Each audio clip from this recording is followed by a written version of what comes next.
I got some serious confessions about the Clippers. Because that loss to the Timberwolves said a lot, in my opinion, about this matchup and maybe this team. Going to be talking about it all on today's Locked On Clippers.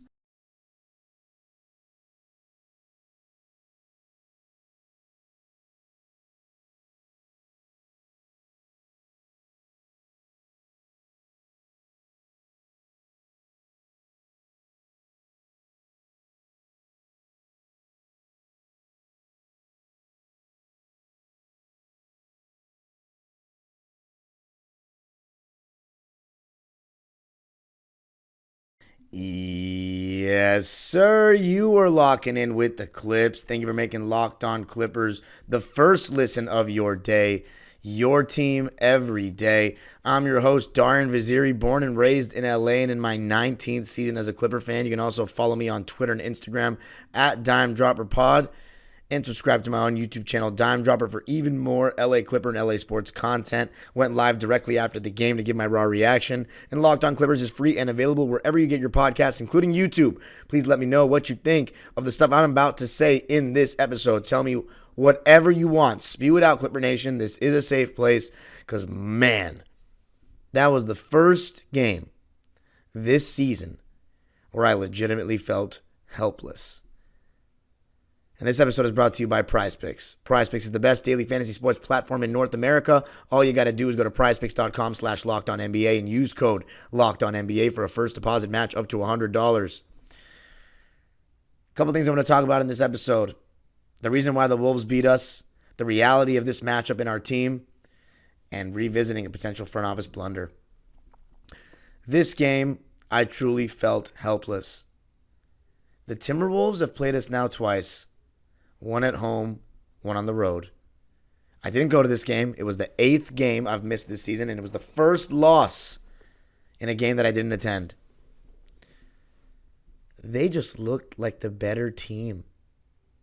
After both games watching against us, they looked like the better team. Either that or the matchup with us is just very good. We're not getting good shots. And there's not a coincidence. Why? They're number 1 in the league in defensive rating. And you can see why. As I said in the last episode we saw when we played them, Rudy Gobert, as Clipper fans, we don't like the guy. He's great at what he does. But in game 5 and 6, we found something when we went small, mainly game 6, against the Jazz 3 years ago. We went small. And they did not have guys that could stay in front of the ball. But Rudy Gobert wasn't. So when they didn't have guys that could stay in front of the ball, Rudy Gobert had to come play help defense, leaving Terrence Mann open for 3, and the rest is history. But now he's surrounded by great point of attack defenders. And in this game, you had Conley guarding Harden, Ant-Man guarding Paul George, Jaden McDaniels guarding Kawhi, Rudy Gobert on Zoo, and Cat on Terrence Mann. On our side, the only matchup I could tell was Terrence guarding Ant to start the game. Every possession we were switching, and that involves Gobert. We'd have other like Kawhi, Paul, Terrence, even Harden one time guarding Gobert, guarding Cat, Zoo guarding McDaniels. And McDaniels scored on Zoo twice, and there were both shots that I did not expect him to make, taking Zubats off the bounce. One of them was like a running layup, running hook-looking thing, and then another mid-range. But the Wolves were much more disciplined with their game plan of who they were allowing to switch onto our players. So, for example, they weren't willingly switching Gobert and Towns onto our perimeter players much. Sometimes they would get caught on a cross match in transition, or they were in drop coverage and the guard pulls it back out, so they had that late switch action. But they weren't just willingly switching Towns and Gobert onto our guys like that. And I thought if there's one thing I could have said that we could have done offensively in terms of switch hunting is try to get Mike Conley switched on to Paul and Kawhi more. But they were doing a good job doubling that. And I had a criticism of Kawhi last episode that he wasn't passing quickly enough out of doubles. And I think in this game he absolutely did. But the closeout speed of the Wolves is very impressive. To me, this was more me seeing the Wolves are for real. I'm not saying they're going to win the championship or anything, because I think they still need some trials and tribulations and losses in the playoffs to get to that. But they might go to the conference finals. I mean, who knows? Their defense is really good, and their number one option is for real. I mean, we could not stay in front of him at all. I thought the best person that did the best job on him was Terrence Mann, who forced him into some tough contested jumpers, which, to be honest, Ant-Man bails you out with that. He was 1 for 11 from 3 and 7 for 7 from the field. This guy's first step is insane. He's built like an absolute tank. He's a great finisher as a result, and his passing is wildly improved, and he guards. And the thing about Minnesota, they play very physical. This was one of the most loosely called games I have ever remembered in the last 5 years. I mean, nothing was being called. Until the third quarter, where the Wolves just started getting all the calls all of a sudden and shot 13 free throws and made all of them. But I have to say, they were attacking the paint a lot more. The Wolves scored 64 points in the paint to our 42. That's a 22-point difference, and they beat us by a final score of 121-100. So you know what that tells you? They had a much easier time scoring in the paint. Why is that? Well, if it's Zubats isn't 100%, so he's still on a minutes restriction. He only got 23 minutes. Remember, last time we didn't have Zoo against these guys, and it hurt. But Rudy Gobert, I got to hand it to him. He was unbelievable. He shut down everything. He had 4 blocks, but I'll tell you, it felt like he had more because of the amount of shots that he altered, the amount of times that he made our players think about taking a shot or pump faking. And you know the craziest part is he and Cat was in drop coverage when he was playing at the 5, but when he was at the 4, he was hedging to take away the pull-up from Harden and Paul, and he's okay with that because Gobert's there for the backside rim protection. So the Wolves, they're tough customers, and for us, you know, you need to be very good offensively to beat this team. And that involves the Clippers not pounding the ball so much. And I'm looking at Paul George, James Harden, and Russell Westbrook mainly. Firstly, Paul George, especially in that second quarter to start it. What was he doing? Like, I love Paul George so much, but he completely, and I sound like a broken record saying this over and over, he completely bails out the defense every time with his contested jumpers and the amount of dribbles he takes before he takes those shots. There were several moments in this game where when he catches the ball at the elbow, when he gets his back to the basket and posts up a smaller guy, he can shoot over the top or create a double team situation where he can pass. But instead he chooses to continuously make things difficult. For example, he had Karl-Anthony Towns switched on to him at one point of the first quarter. He's doing 100 dribbles, trying to get a step back and a highlight, and finally he's like, you know what, I can just go around him, goes to his right and gets fouled. Like, this guy is so frustrating, and it's going to be the death of him if he doesn't stop this nonsense in the playoffs. Seriously. Because here's the problem. In this game, he had glimpses where he's doing the right things. Throws the ball out, repost. How many times do you see Paul George kick it out and then ask for the ball to repost? He did it in this game, and he scored one time. Very disappointing. The Wolves have too much size for the Clippers. And you know what I was banking on when I said the other day it's not a big deal, you know, every team has flaws? I was banking on Karl-Anthony Towns playing soft, not taking advantage of mismatches, not using that great post game we saw at Kentucky. But in this game, he was being very aggressive. He was taking advantage of smaller guys. He wasn't just complaining for fouls. And maybe that's what he's been doing all year. And I just don't watch the Wolves enough because I'm so busy and I watch the Lakers and the Clippers all the time. Karl-Anthony Towns, he was a difference maker. And if he plays like this Wolves team can go very far, extremely far. And Gobert, too, he had some nice moves. That dunk on Kawhi was nice, but I think he might have traveled on that. But I will say this. The fact that he was able to kill us on the offensive glass showed that, you know, back in the day, we were able to put Reggie Jackson on him, switch on to him in the playoffs, and he wouldn't punish us. Now he's playing a little more oomph.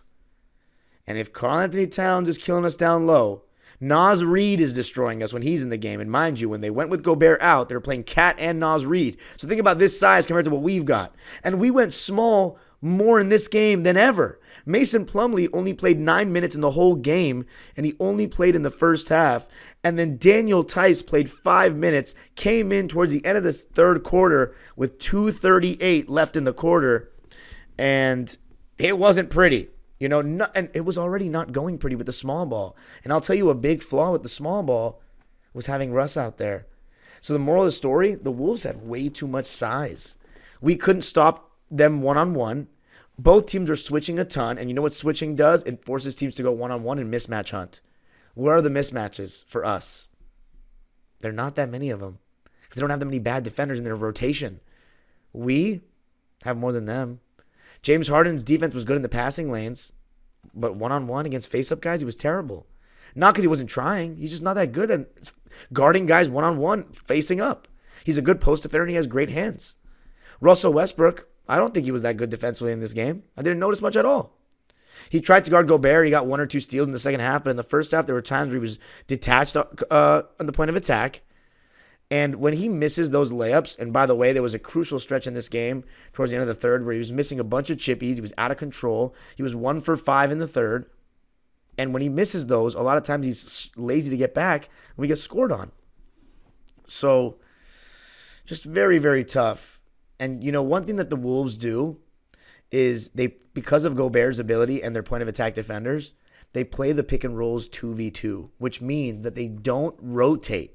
They let Gobert basically guard 2 guys at once and trust the guy that's guarding the ball to get back in front. So if you're wondering, why didn't we get so many open threes in this game? Well, because they love to stay home and play those pick and rolls 2-on-2. So that's why Terrence Mann had 0 3-point attempts. That's why Norman Powell only had 2 3-point attempts. And you know why Russ had 5? By design. So, should Terrence Mann have probably taken 1 or 2? Absolutely. I think he's starting to be a little too hesitant. You need to, he started to clap for the ball recently, again, at the end of the road trip against Atlanta, but these last couple of games at home, he's become timid again. If he sets screens, he needs to pop out with conviction and ask for the ball. And I think at times, Harden and Kawhi are looking away from him, and he needs to demand the ball. Seriously, I know he's Terrence Mann, but he's shooting 48% from 3 in the new year. 48% from 3. He needs to be better, but I don't think he was that bad in this game. Really, I think his stat line, 1 for 3? He didn't impact the game much, but I don't think he hurt the Clippers much. That's the thing. Defensively, I don't think he should be guarding Karl Anthony Towns and Gobert. We need to be more selective with our switching next time we play them. The only people that should be guarding Gobert and switching on to him are the bigs, Kawhi, and that's it.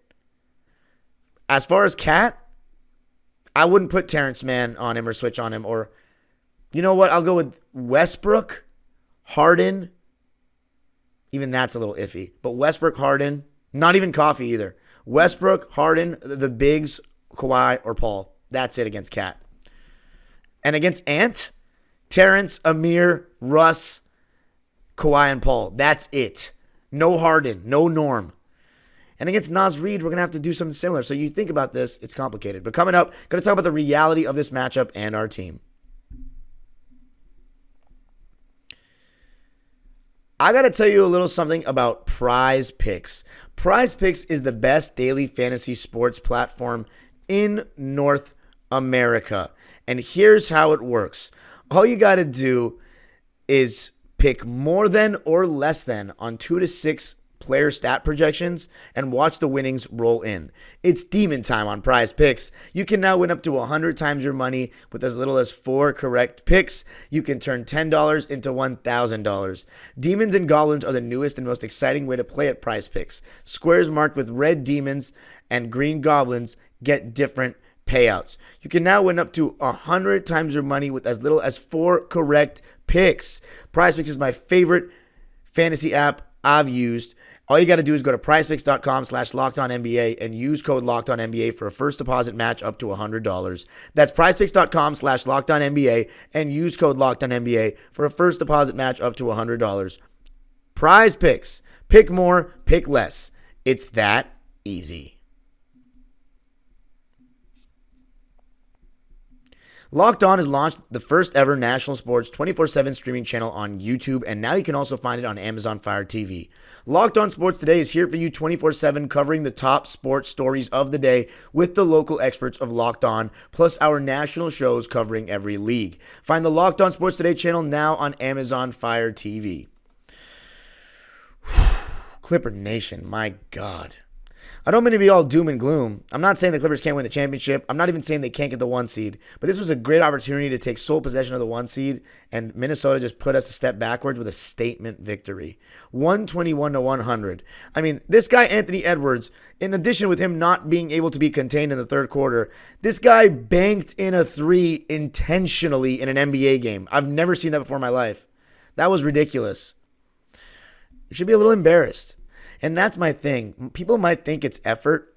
I don't think it was a lack of effort, and that's what scares me. I saw some moments of genius from Harden. I saw some moments of genius from Kawhi. I saw some good stuff from Paul George when he was not being a complete... That pass he threw, that lob attempt to Terrence Mann that he was laughing about, that he was lucky wasn't a turnover, was insane. I don't know what goes through this guy's head sometimes. Seriously, for a star... For a Hall of Famer that he's going to be, 5-time or more All-Star, he's got one of the lowest basketball IQs I've ever seen. And that's literally not personal. He's one of my favorite players of all time at this point. Congratulations to him for setting the record in this game of the most threes in Clipper history. An amazing achievement, and I'm so happy for him. But tonight's just not the night I can be that happy for him because, I mean, it's very frustrating when he continues to do the same things year after year. And I get it. It's going to happen some nights, but this was a big game. Gobert was in drop for the majority of the game, the classic Gobert drop. As I mentioned with Karl-Anthony Towns, hedging and recovering when Gobert was at the 5, but when he was at the 5, he was dropping as well. And then, as I said, a lot of switching on both sides, but the reality is the Timberwolves, they can do it, and we can't with some of these matchups, as I mentioned at the end of that last segment. And you know another reality of this matchup? It's not a good one for Russ. He had some solid moments when he first checked into the game of going downhill because they were putting their big on him, whether it was Cat or Naz Reid. But after a while, you started to see, especially with the refs letting them play so much. I mean, these guys weren't calling anything. Russ, when Gobert is out there, because we know his jumper's not that good, and he violated the rule today, my rule for him. He was 1 for 3, and he kept on shooting. He was 1 for 5 from 3 in the game, 3 for 11 from the field, 4 for 5 from the foul line, which is good. But he had 11 points, 2 boards, 3 assists, 2 steals. Just 1 turnover, so that's 1 positive for him. But 3 for 11 from the field, 1 for 5 from 3. A lot of them are those layups where he misses and he doesn't get back. He missed a dunk at one point, and it was a nice baseline drive. I think Gobert was in his rear view. I don't know if that affected it at all. He has just had plenty of missed dunks in the last couple of years. But the threes, I mean, we could really do without those. And I personally think this matchup is just bad for Russ. Because if he's not a good jump shooter, which he isn't, he's streaky. Sometimes he can make some threes here and there, but every team's going to live with it. And his advantage is getting to the cup, and Rudy Gobert's just waiting there. I don't have confidence that he can drive by Gobert and make a layup. I think he can drive by Gobert, but can he make the layup with Gobert in his rear view?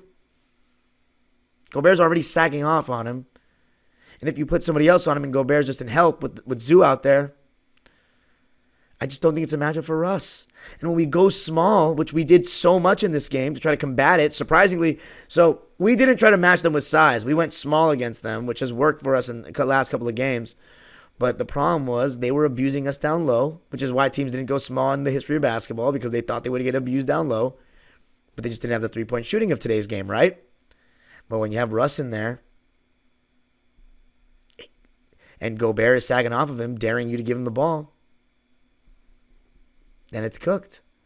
So the reality is of this matchup, I don't think Russ should play that much. Unfortunately. I think there's potential in the big 4 lineup with Norm, but they're going to leave Russ open. And I'd leave Gobert in if I'm Minnesota, because I have the point of attack defense to stay in front. I can have Gobert helping, and it's not a big deal. The reason why Gobert got paid for it in the playoffs was because Terrence hit all those threes. And then the Mavs did the same with Kleber and Dorian Finney-Smith, and Reggie Bullock. Those guys were all hitting. So that's the reality of this series. And here's another thing. As good as Kawhi was, and I thought his rotations were good, he missed some shots in the first quarter, but those 2 dunks to end the first quarter were really hype. We're only down 4 points at the end of the first. And in the second, we had that great run to end the quarter. Paul George had that transition 3 from Terrence Mann's dish. And then James Harden hit that 3 after he got an interception himself and almost turned it over to give us a 53-49 lead going into the second half. But that third quarter, they just messed us up. Seriously. 40-19 in the third. And I mean, there were signs in the first half that it could get ugly. When Kawhi went out of the game, they went up by 8 or 10 points. And Mason Plumlee was being, not playing very well. Bad decisions. He had 2 turnovers. There was one time where he was spaced out way too deep in the corner for some reason instead of being in the dunker spot. I don't know if it was because he was afraid that Gobert could help and recover. I don't even remember if Gobert was in the game. But he completely nullified an advantage that Russ created for him because he was too deep into the corner. He's not a shooter. So I'm still pro Tice over Mason, but I'm pro neither in this matchup because it's been 2 games and these guys have not done anything. And in the beginning of that second, Harden, and this kind of continued throughout the game, but Harden struggled to create advantages in the pick and roll. And this is one of the main things I was afraid of when we got him is against the high-level competition, will he be able to create the same advantages? I hope he can. He still made some good plays in this game, but he ended 5 for 13, 3 for 8 from 3, and 4 for 5 from the line, 17.6 assists. That's a low assist game for him. I'm happy he didn't turn the ball over. And I thought he was our second best player in the game after Kawhi. But he wasn't good enough for us to beat this team. Paul was worse. Russ was worse. But we're going to need better from everyone. Everyone. Terrence, Tice, everybody that plays is going to need to be better against this team. And that's what I'm saying is we're going to need to be really good against them to win. That's the reality. It's a tough matchup. I know playoff basketball is different. And I'm not saying we have no chance against them in this series. But this is the first time this season I've watched a game and I was like, it feels helpless, and it's been twice. It's not a one-game situation. It was a great ending to that second quarter. We ended it on a 20-6 run, and funny enough, it was some small ball with the big 4 plus Terrence to end the quarter that ended up being good. Terrence had some good defensive moments, but I was very impressed with the Wolves' defense. They guard chest to chest. They don't just switch unnecessarily either. You have to set a real screen for them to switch. So Mason, no real hard screens. You're going to have to take the hit to the chest. I'm sorry. Same with Terrence. And even when Harden, sometimes he doesn't really screen. Like sometimes in the plays that the Clippers run, they get Harden to screen. But he kind of just stops for a second, goes. He doesn't really set a real screen a lot of the times. You got to set a real screen against these guys because they won't just switch like that. But anyway, coming up, going to be talking about if the front office made a blunder not addressing what we already knew was a potential issue. Going to be talking about that coming up. I got to tell you a little something about BetterHelp. This next segment is brought to us by our sponsor, BetterHelp. Sometimes we all need the opportunity to get something off our chest. Big or small, certain things can really start to get to you. It's important to let that out, especially to someone who's unbiased on your life. So today, I want to say how I really feel about something. You might even be thinking about the same thing this week. Well, I'll tell you, I was wrong about the Clippers. Probably not. They'll be okay without size because every team has a flaw.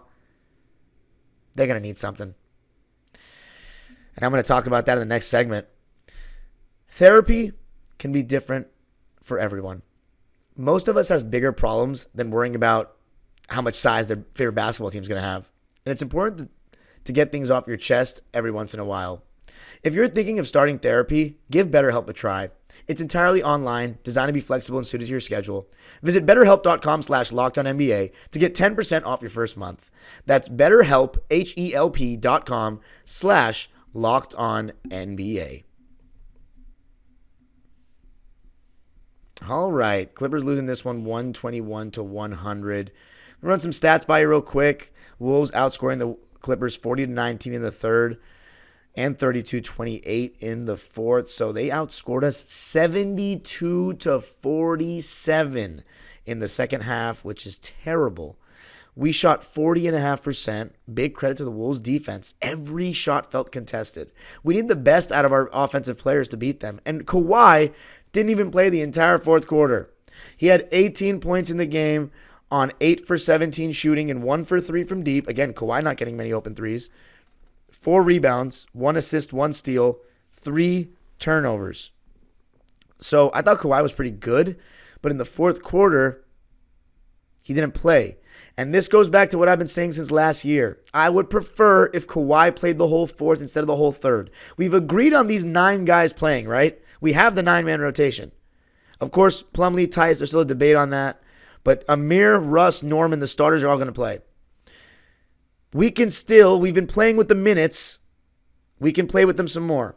I think having Kawhi sit out in the fourth quarter is just going to be detrimental. I don't know if he'll run out of gas, but I would much rather have him play the whole fourth than Paul and Harden play the whole fourth.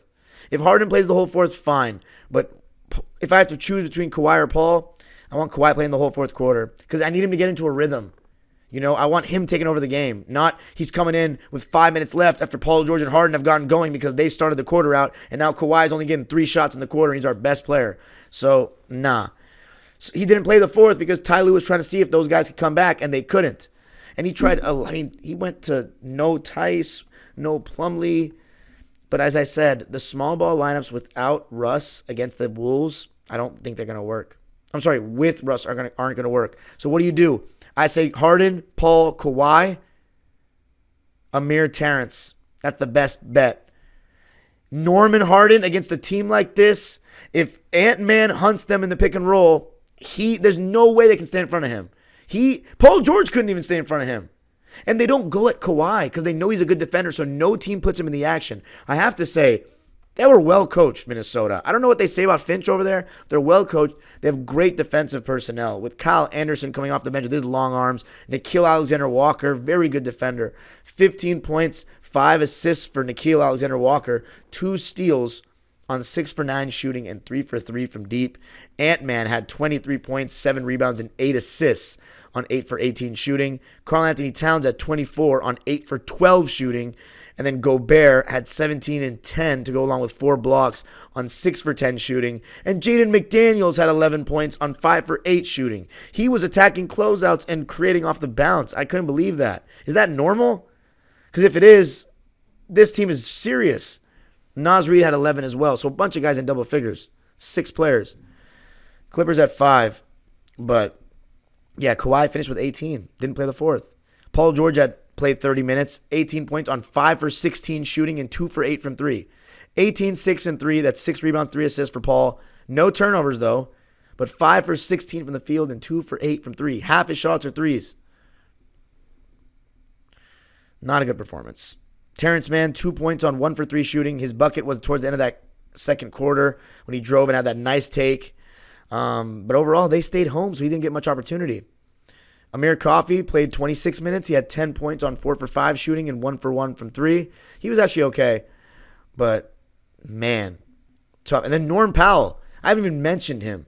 So, we're letting him switch on to guys like Naz Reid and stuff like that. It's tough. Can't have that next time. And he has had that bandage or whatever it was over his, that spot where he got elbowed right above his nose.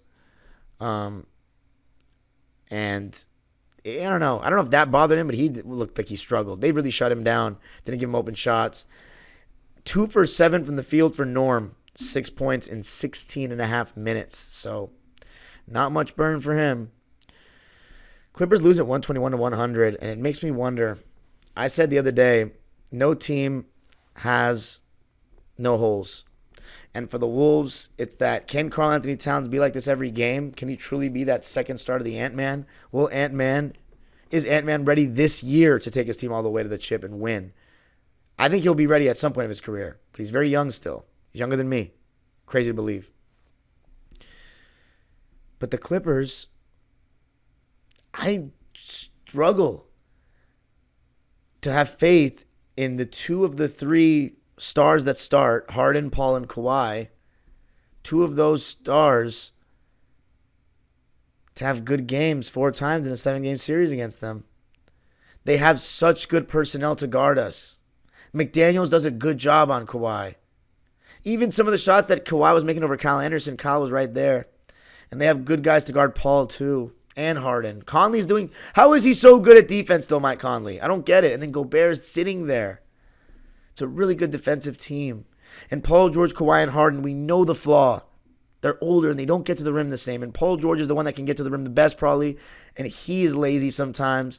I think Harden is more aggressive than Paul getting to the rim. But I just don't think he's quick as Paul is at this stage. But also Paul can elevate. Harden can't really elevate like that anymore. Against the Wolves, it showed me that we need something. We need another body. We did. The front office may have made a mistake, and I was wrong. because I didn't think the Wolves were really that much of a threat. I was like, I think we can beat the Lakers because they don't have the point of attack defenders. The pattern is the Lakers gave us problems, the Cavs, all teams with size, right? But the Cavs play in the Eastern Conference, so I'm not worried about them right now. We have to make the finals to play them. The Lakers, I am a little bit worried, but they don't have the point of attack defenders. So ideally, we should be able to have two of our big three play well on 4 times out of 7 against them. But LeBron has become a problem for us now that we used to not have. Before we had Nico, even Marcus Morris, like these guys would do a good job on him. Now, I'm a little nervous about Bron. And AD is great, obviously, but the Wolves, they have the point of attack defense and the rim protection. And the Ant-Man. So the front office, the fact that they stood still, they're going to have to do something about this matchup. Whether it's get Chimezie Metu, get Blake Griffin. If people want it, I know, I'm not even joking. If people wanted, if they wanted a guy that could be a stretch 4, like people are saying Kelly Olynyk and all these, we'd have to trade somebody in our rotation. And right now, we can't afford to trade guys like Coffey and Men, in my opinion, because who can you get that can play? Like, it's not like Aaron Gordon is just out there on the market where he can play point of attack defense and he's a backside rim protector, and he can shoot the 3, even though that's one of Gordon's flaws. He's not a great 3-point shooter. He's gotten better, but he's the guy that people are going to leave open when they play Denver. So those guys are just not growing on trees. Trading for somebody who can pop the 3 and he has size and can guard the point of attack. You would have probably had to give up a point of attack guy to get another big body. So then you would have had a flaw there, because right now we're not looking great at the point of attack either. This team is a problem for us matchup-wise. And the reality is that we have to be more selective with our switching. We probably have to play Kawhi the whole 4th. We need Kawhi, Paul, and Harden to play really well. And we can't play Russ that much in small ball lineups. And Zoo, we need a healthy Zoo. That's a huge thing against this Wolves team. We need a healthy Zoo. He's not healthy right now. He was 2 for 5, played 23 minutes, 6 points, 11 boards. Okay, I like the 11 boards, 5 of them offensive, 2 assists and a block, but 2 for 5? No, it's no good. But yeah, that's it for me in this one, guys. Let me know all your thoughts. That was a tough one. You got to give shout outs to the Wolves. If you're a Minnesota fan watching this, props. I dislike Rudy Gobert. I dislike Mike Conley, but they're good at what they do. And I like the rest of your team. I like Anthony Edwards, and Kyle Anderson and Jordan McLaughlin are actually my 2 favorite college players ever. And they just happen to be on the same team, but it's war. It's war. I mean, you guys are good, and I think we're good too. But we'll see. Here's the thing. We still got a lot of games to play. We haven't even lost the season series to Minnesota. We have 2 more games against them. And yeah, I think we still could get the 1 seed, because now we have to play Minnesota every game. But anyway, congrats to Paul George for breaking the record. That was a very good Gobert game. By the way, how can Jaden McDaniels just grab our players' arms and no call? I'm not saying that the refs cost us the game or anything like that, but he can just grab James Harden's arm for a whole possession and lock his arm and just nothing happens. And then he grabs Terrence Mann's arm when he's dribbling up the court. That's the only reason Terrence lost the ball. He grabbed his arm. I don't get it. That was bad. But yeah, our small ball got crushed. Absolutely crushed. We shot 40.5% while the Wolves shot 54%. They shot 32% from 3, and so did we. They shot 95% from the line, 18 for 19. We shot 23 for 26. You can follow me on Twitter and Instagram at DimeDropperPod. Subscribe to my own YouTube channel, Dime Dropper, for even more LA Clipper content. Went live after the game. And, of course, Locked On Clippers, free and available wherever you get your podcasts. Subscribe on YouTube and hit the notification bell so you know every single time we post a video. The age-old proverb continues, go Clippers.